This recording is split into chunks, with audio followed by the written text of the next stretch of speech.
इस लड़की का नाम है जेंग शोरू।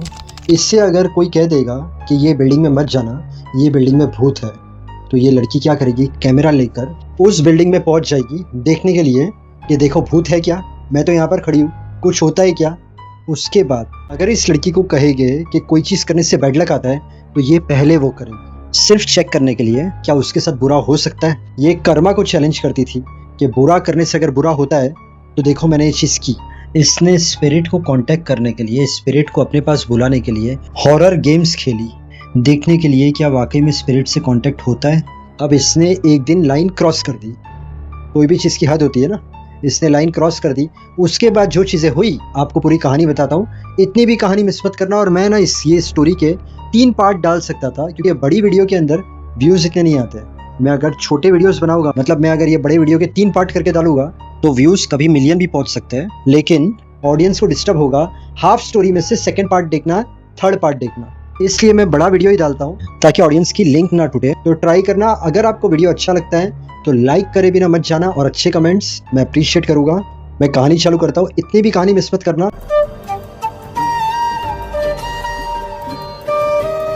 जेंग शियोरू एक चाइनीज शॉर्ट वीडियो क्रिएटर, इसने मिलियन फॉलोअर्स को अट्रैक्ट किया था। इसने इंटरनेट पर स्टोरी सुनी, रियल स्टोरी, कि एक बिल्डिंग है सालों से बंद है, वहाँ पर घोस्ट रहता है। इसने कैमरा उठाया, ये गई उस बिल्डिंग में रात के समय, अंदर जाती है, बिल्डिंग पूरी खाली है, अंदर कोई नहीं है।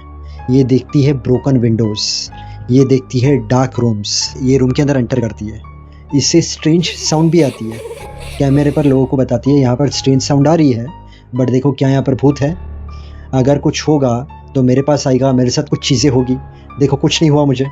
उसके बाद ये बाहर जाती है और पूरी बिल्डिंग में घूमती है, हर जगह से लोगों को बताती है कि देखो मैं यहाँ पर खड़ी हूँ, कुछ हुआ मेरे साथ। जब तक उसके व्यूवर्स को विश्वास नहीं आता, वहाँ पर खड़े रह के वो बताती है, और उसके व्यूवर्स को एक बार विश्वास आ जाता है कि यहाँ पर भूत वगैरह कुछ नहीं है, उसके बाद वो वहाँ से निकलती है। अब इसके सेकंड वीडियो पर चलते हैं कि ये इंटरनेट हॉरर गेम्स खेलती थी, पैरानॉर्मल गेम्स। इस गेम के मुताबिक इंसान घोस्ट को कांटेक्ट कर सकता है, आई मीन स्पिरिट को। इंटरनेट हॉरर गेम में सबसे पहली गेम ये खेलती है पेन फेरी रिचुअल। ये गेम बताने से पहले एक बात बता दूं, ये कभी भी कोई भी ट्राई करने की कोई ज़रूरत नहीं है, क्योंकि ऐसा कुछ होता नहीं है। तो ये सुनने के बाद ऐसा नहीं चलो हम ट्राई करते हैं, क्योंकि इस लड़की के साथ कुछ अलग ही चीज़ें हुई है, तो आप सिर्फ सुन लेना, कभी कुछ ये ट्राई मत करना। इसमें क्या होता है, 2 लोग एक ही पेन को हल्के से पकड़ते हैं और उसकी नोक कागज पर रखते हैं, लेकिन कागज खाली नहीं होता, वो लोग पहले से ही कागज पर नंबर, अक्षर, यस, नो सब चीज़ें लिखते हैं। फिर ये लोग कमरे की लाइट बंद करते हैं और मोमबत्ती जलाते हैं। उसके बाद वो लोग लिटरली स्पिरिट को इनविटेशन देते हैं कि स्पिरिट कहाँ पर भी है तो आ जाए। फिर वो लोग सवाल पूछते हैं। अब अगर स्पिरिट वहाँ पर आई तो ये लोग ने तो पेन को हल्के से टच किया है, तो पेन अपने आप मूव करेगी और उन लोगों ने जो शब्द लिखा है उसमें से आंसर देगी, येस, नो या कुछ भी। और जेंग ने ये कैमरे पर सब लोगों को बताया कि पेन मूव हुआ नॉट बिकॉज ऑफ घोस्ट, भूत के वजह से नहीं, टाइनी मूवमेंट्स ऑफ हैंड के वजह से। उसके बाद उसने सेकंड इंटरनेट की हॉरर गेम बताई कैमरे के ऊपर, दी कॉर्नर गेम 4 कॉर्नर। इसमें 4 लोग 4 कोने में जाकर खड़े हो जाएंगे। उसके बाद एक कॉर्नर में से एक बंदा दूसरे कॉर्नर में जाएगा, वहां पर जो खड़ा होगा उसके शोल्डर पर मारेगा और खुद वहां पर खड़ा हो जाएगा, और जिसके शोल्डर पर टैप किया है वो दूसरे बंदे के पास जाएगा जो कॉर्नर में खड़ा है, उसके शोल्डर पर मारेगा। इस तरीके से ये गेम 4 लोगों के बीच चलती रहेगी। अब इंटरनेट हॉरर गेम्स के मुताबिक वहाँ पर अचानक कोई 5वां इंसान आ जाता है, मतलब घोस्ट उन लोगों को ज्वाइन कर लेता है। तो इसने कैमरे का सेटअप किया था, ये भी गेम उसने रात में खेली थी, उसने पूरी गेम को फिल्म किया था। कोई ऐसा घोस्ट वगैरह आया नहीं, no supernatural entity actual appear. अब उसके बाद इसने मिरर एट मिडनाइट भी खेला, मतलब आईने के सामने खड़े हो जाना, एप्पल को ध्यान से छीलना मिरर के सामने देखते हुए, या फिर मोमबत्ती को जला। अब जो इंसान ये कर रहा है, इससे उस इंसान को वो मौत के बाद कैसे दिखेगा या फिर वो भविष्य में कैसे मरने वाला है वो दिखेगा। कामली इसने वो चैलेंज को पूरा किया, इससे कुछ नहीं दिखा। इसका मेन मकसद यही था लोगों को बताना कि ये सब चीज़ों के ऊपर विश्वास मत करो। अब इसके बाद ये जाती है कब्रिस्तान में, डेफिनेटली रात के समय, और लोगों को बताती है कि देखो मैं यहाँ पर आई हूँ। सिर्फ कब्रिस्तान में ये नहीं जाती, जहाँ पर कोई मरा होता था, इसे पता होता था कि इस जगह पर कोई मरा है, वहाँ पर भी ये रात को पहुँच जाती थी कैमरे में लोगों को दिखाती थी, देखो मैं यहाँ पर आई हूँ। स्कैरी, उस जगह को डरावनी जगह कहा जाता था। लोग कहते थे कि वहाँ पर आत्मा भटकती है, तो ये जान करके वहाँ पर जाती थी लोगों को दिखाने के लिए कि देखो मेरे साथ कुछ नहीं हुआ, भूत वगैरह कुछ नहीं होता। ये एक के बाद एक चीज़ें करते जा रही थी, इससे नहीं पता था कि इसके साथ आगे चल के क्या होने वाला है। फ्यूनरल क्लोथ्स, जो किसी की मौत के बाद शोक मनाने के समय से जुड़े हुए होते हैं। चाइनीज संस्कृति में ऐसे कपड़ों का संबंध मौत और पुरानी मान्यता से हो सकता है। अब जियांग ने अपने नाइट टाइम चैलेंज में फ्यूनरल क्लोथ्स पहने। अब वो इन कपड़ों को डरावनी चीज मानने की जगह पर अपने एंटी सुपरस्टिशन कंटेंट का हिस्सा बनाती थी। उसका मतलब ये था, अगर तुम पुरानी मान्यता की वजह से इन कपड़ों से डरते हो, उसने तो वो कपड़े पहन लिए थे, उसके कहने का मतलब था तो अब क्या होगा। ये एक एक स्टेप आगे बढ़ते जा रही थी, क्योंकि ऑडियंस को अलग अलग चीज़ें दिखाना ना। अब इसके बाद बाजी करके एक ट्रेडिशनल चाइनीज सिस्टम था, जो कोई भी इंसान का बर्थ डेट लेगा, टाइम लेगा जब वो पैदा हुआ था, और उससे वो उसका फ्यूचर बताएगा। तो उसने इस चीज़ को भी चैलेंज किया। अब इंटरनेट पर 2 जगह पर अलग अलग इन्फॉर्मेशन है। कहाँ पर लिखा है कि उसने अपनी बर्थ इन्फॉर्मेशन को एक पेपर पर लिखकर ट्री पर नेल से अटैच किया, आई मीन कील से। दूसरी जगह पर यह लिखा है कि उसने अपनी बर्थ इन्फॉर्मेशन को पेपर पर लिखकर जला दिया। वो करने का उसका मकसद ये था कि अगर लोग मानते हैं कि अगर आपकी बर्थ इन्फॉर्मेशन एक्सपोज या डैमेज करते हो तो आपकी ज़िंदगी में बैड लक आएगा। उसका कहना था, मैंने ये चीज़ की, मैंने मेरी बर्थ की इन्फॉर्मेशन डैमेज की, अब अगर बैड लक आना होगा तो मैं देखती हूँ कि मेरे ऊपर क्या बैड लक आता है। अब वो लिमिट क्रॉस करती है अगस्त 2025 को। उसके पास क्ले का स्टैच्यू था ग्वानिन का। ग्वानिन एक हाईली रिस्पेक्टेड बुद्धिस्ट फिगर है। ये एक रिलीजियस स्टैच्यू था, कोई हॉन्टेड नहीं था। अब जियांग ने यहाँ पर बहुत गलत काम किया। जियांग को इस बिलीफ को चैलेंज करना था, अगर मैं इस रिलीजियस फिगर को डिसरिस्पेक्ट करती हूँ तो मुझे एज पनिशमेंट कुछ गलत होगा मेरे साथ। इन सिंपल मतलब उसने यहाँ पर भी चैलेंज किया कि मैं अगर रिलीजियस स्टैच्यू के साथ कुछ छेड़छाड़ करती हूँ तो क्या इसका असर मेरी ज़िंदगी पर होगा, क्या मेरे साथ कुछ बुरा होगा। उसका मानना था कुछ नहीं होगा।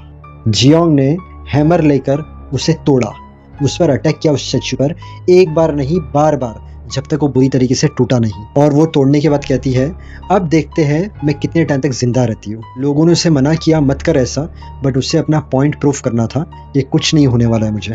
ये बात याद रखना। उसने स्टैच्यू तोड़ने के बाद कहा था, let's see how long I can live. अगस्त 2025 की बात है ये। अब इसके बाद वाले वीडियो में वो कहती है, कर्मा कहता है कि अगर आप किसी के साथ कुछ गलत करो तो आपके साथ गलत होता है। जियोंग का ये नहीं मानना था कि ऐसा कुछ नहीं होता है। वो अगरबत्ती जलाती है और उसके बाद वो कहती है दूसरे दिन उसका कार एक्सीडेंट होगा। अगरबत्ती जलाती है और वो खुद कहती है दूसरे दिन उसका कार एक्सीडेंट होगा। उसका ये मानना था कि बुरा करते और बुरा होता है बोलते ना, तो अब देखते हैं मेरे साथ ये होता है कि नहीं होता। दूसरे दिन कुछ नहीं हुआ। अगर वीडियो के यहाँ तक पहुँच गए हो तो भूलना मत लाइक दबाना। बहुत सारा रिसर्च किया है। अब इसके बाद क्या होता है, इसकी ऑडियंस बहुत बढ़ने लगी। लोग उससे अबेंडेंड बिल्डिंग्स के एड्रेस देने लगे कि यहाँ पर घोस्ट है, तो वो वहाँ पर जाने लगी। मतलब वो हर हॉरर जगह पे जाने लगी जहाँ पर उसके फॉलोअर्स उसे बताते थे कि यहाँ पर घोस्ट है, लोग ऐसा बोलते हैं। एंटी सुपरस्टिशन चैलेंज करने लगी। टाइम बीतते गया। आता है जुलाई 2026। इसके फॉलोअर्स ने इसे अलग अलग टेलीफोन नंबर्स दिए, हॉन्टेड टेलीफोन नंबर्स, और कहा आप ट्राई करो ये सब नंबर। यहाँ पर वीडियो प्ले हो रहा है साइट पर। इसने जितने टेलीफोन नंबर पर ट्राई किया उसमें से मुझे सिर्फ एक टेलीफोन नंबर मीनिंगफुल लगा है। वो मैं आपके साथ शेयर करता हूँ कि क्या हुआ तब। एक फॉलोवर उसे एक टेलीफोन नंबर देता है और कहता है कि ये एक औरत का है जो कार क्रैश एक्सीडेंट में मर गई थी। आप अगर इन्हें कॉल करोगे तो वो औरत तो मर गई है, बट कोई भी इंसान उसके घर पर फ़ोन करता है तो सामने से किसी के चिल्लाने की आवाज़ आती है। उसने वो नंबर लिया और उसने वहाँ पर फ़ोन लगाया तो सामने से कोई चिल्लाने का तो आवाज़ नहीं आया, बट उसकी खुद की आवाज़ का इको आया। उसने उस चैलेंज को कंप्लीट किया। उसने ऑडियंस को ये बताया टेलीफोन लाइन ठीक नहीं है, ग्लिची है, इसलिए इको का आवाज़ आया, स्पिरिट वगैरह कुछ नहीं है। 9 जुलाई को उसने वीडियो पोस्ट किया था। 15 जुलाई 2026 को जियोंग ग्वानशी से ग्वांजो आ रही थी राइड शेयर व्हीकल में, और रास्ते में उसका कार एक्सीडेंट होता है। वो अनकॉन्शियस हो जाती है। तुरंत उसे हॉस्पिटल लेकर जाते हैं। उसके ब्रेन में इंजरी होती है, सीरियस डैमेज होता है टू सेवरल ऑर्गन्स, और वो कोमा में चली जाती है। मेडिकल ट्रीटमेंट बहुत एक्सपेंसिव था। इंटरनेट प्लेटफॉर्म पर उसके बहुत फॉलोअर्स हो गए थे, तो उससे बहुत लोग पहचानते थे। उसकी मॉम ने हेल्प मांगी, लोगों ने सपोर्ट किया। दिन बीतते हैं, हफ्ते बीतते हैं। अगस्त 10, 2026 जुआंग इस दुनिया को छोड़कर चली जाती है। इसके बाद लोगों ने कहा जियोंग ने लाइन क्रॉस कर दी थी। जो रिलीजियस स्टैच्यू था उसे तोड़ा, और उसके बाद कहा देखते हैं अब मैं कितना लंबा जी सकती हूँ। नंबर 1 चीज़। नंबर 2 कर्मा। अगरबत्ती जलाई और कहा कि मेरा कल कार एक्सीडेंट हो जाएगा, देखते अब होता है कि नहीं होता है। ठीक है। थर्ड, जो औरत कार क्रैश में मर गई थी उसका टेलीफोन नंबर किसने दिया और इसने कॉल किया। तो हम मान सकते हैं इसने लाइन क्रॉस की, इसके लिए इसके साथ ये चीज़ हुई, ये दुनिया छोड़कर चली गई, हम ये मान सकते हैं। या फिर अगर ये नहीं मानना है तो फिर आप ये मान सकते हो ये कोइंसिडेंटली हुआ है। मेरा सिर्फ यही कहना है, अगर कभी कोई चीज़ में बिलीव नहीं है, कोई चीज़ नहीं मानते हो, ठीक है, लेकिन कभी भी डिसरिस्पेक्ट मत करो, इंसल्ट मत करो जिस चीज़ को आप नहीं मानते हो। अगर आप पहली बार आए हो मेरे चैनल पर, तो मेरे चैनल पर ऐसी सच्ची कहानियाँ मैं बताता हूँ। और अभी थोड़ा लेवल अप जा रहा है, बहुत ही अलग अलग कहानियाँ आ रही है।